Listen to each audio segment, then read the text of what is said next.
Avec le psalmiste, nous avons dit tous ensemble, quelle merveille le Seigneur fit pour nous. Nous étions en grande fête. Aujourd'hui, la liturgie, la parole que nous avons entendue, célèbre les merveilles de Dieu, célèbre les merveilles de l'amour de Dieu. Et cette célébration des merveilles de Dieu devient une consolation pour nous. En effet, la première lecture fait une prophétie à ce peuple qui est désespéré parce qu'il est très loin du Seigneur, et aussi avec des situations concrètes, les aveugles, ceux qui ne voient pas, les boiteux, et le Seigneur promet une chose, qu'ils retourneront dans leur terre, qu'ils le verront tel qu'il est, qu'ils verront sa bonté. Et cette prophétie a traversé, on pourrait dire, toute l'histoire, parce que le Seigneur l'a réalisée. Et alors, celui qui a réalisé cette prophétie, ce n'est pas un discours, ce n'est pas non plus une philosophie, ni même la théologie, ou des convictions personnelles. C'est celui que Dieu a envoyé, c'est-à-dire son Fils Jésus-Christ. C'est le Christ Jésus qui réalise cette prophétie. C'est à travers les actions du Christ que nous voyons la main de Dieu qui continue à consoler l'homme dans l'histoire, au milieu de tout ce qu'il vit. Alors cet évangile nous présente la situation d'un aveugle, Bartimée, qui est donc assis, qui est tout le contraire de la vocation de l'homme. L'homme a été créé pour être viator, pour être en chemin vers le terme et la plénitude de son existence. Rester assis est le contraire de sa vocation. Mais pourquoi est-ce qu'il est assis? Parce qu'il est aveugle, il ne voit pas. Alors lorsque dans l'Écriture nous parlons de certaines maladies, ce ne sont pas simplement des maladies physiques. On va beaucoup plus loin parce que l'Écriture nous parle de la racine des maladies, c'est-à-dire la maladie spirituelle. Cet homme ne voit pas, mais qu'est-ce qu'il ne voit pas? Il ne voit pas Dieu dans sa vie. Il ne voit pas Dieu dans son histoire. Il ne voit pas Dieu dans les événements qu'il vit tous les jours. Oh, il ne voit pas Dieu même dans les miracles que Dieu accomplit, parce qu'il est incapable de les voir. Et il pense très souvent qu'il y a mieux ailleurs. Alors quand l'homme se retrouve dans cette condition d'incapacité, qu'est-ce qu'il fait très souvent? Il s'assoit et il se rend. Il n'en peut plus.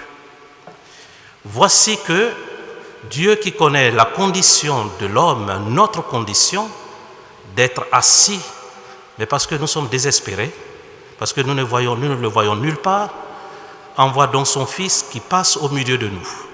Dans cette liturgie, c'est Jésus-Christ ressuscité, vivant, qui chemine au milieu de nous.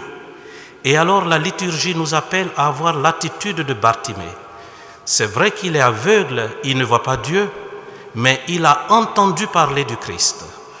Peut-être que nous ne voyons pas Dieu dans notre vie, parce que nous sommes accablés par beaucoup de choses, mais nous entendons parler du Christ, de ce qu'il a fait.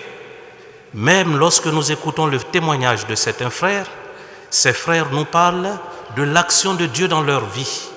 Et Bartimée a aussi entendu parler du Christ. Et c'est pour cela, lorsqu'on lui a dit que c'est le Jésus qui passait, il s'est mis à crier, à prier, à implorer. Pourquoi? Parce qu'il connaît sa condition, il sait qu'il est aveugle. Mes frères, n'ayons pas peur de reconnaître notre condition.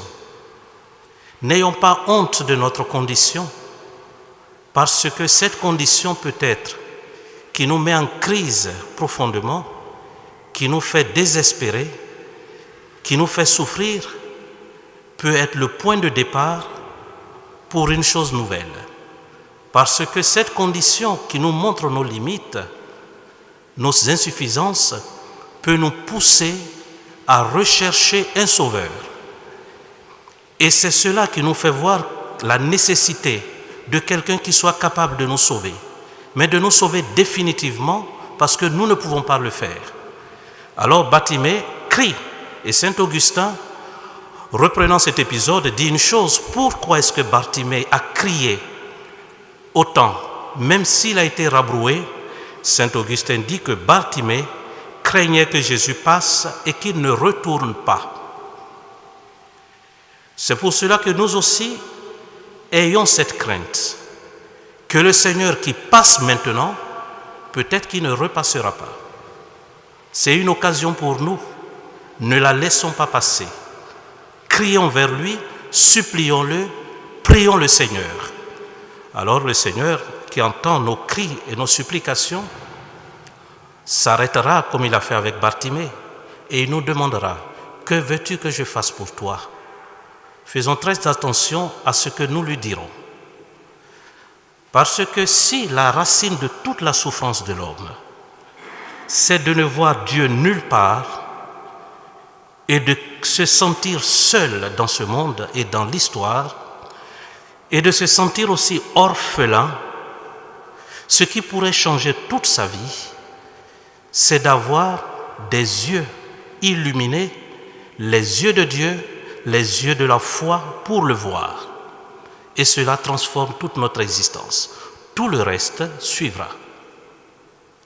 Alors Bartimée a compris cela et il demande d'avoir la vue, de voir, mais pas simplement avec les yeux physiques, mais avec les yeux de la foi, de voir Dieu présent dans son histoire, de voir Dieu présent dans la souffrance de sa vie, de voir Dieu présent dans toutes les contradictions qu'il vit, aussi dans les joies qu'il a, dans les choses belles que le Seigneur lui donne, qu'il puisse les voir avec ses yeux de la foi.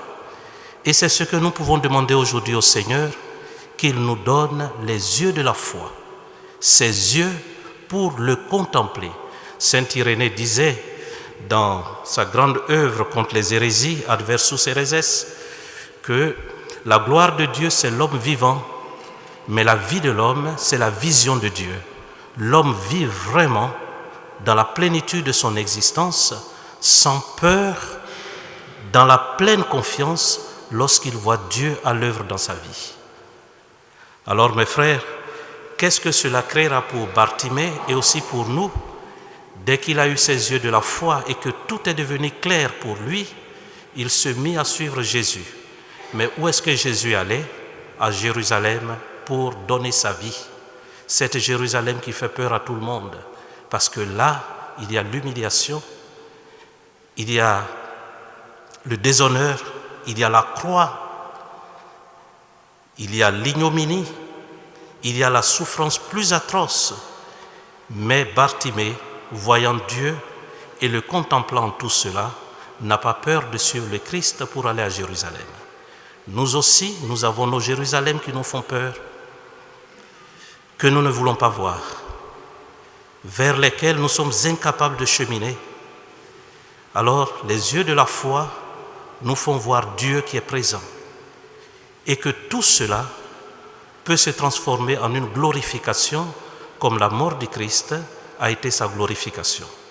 Alors, demandez dans cette Eucharistie cette grâce au Seigneur, qu'il nous accorde cette humilité de Bartimée, qu'il nous accorde aussi de pouvoir prier sans cesse avec humilité pour lui demander la foi. Et une fois que le Seigneur nous l'aura donné, n'ayons pas peur de le suivre, parce que l'aurore est toujours le terme de la nuit. Et l'aurore, c'est la résurrection du Christ.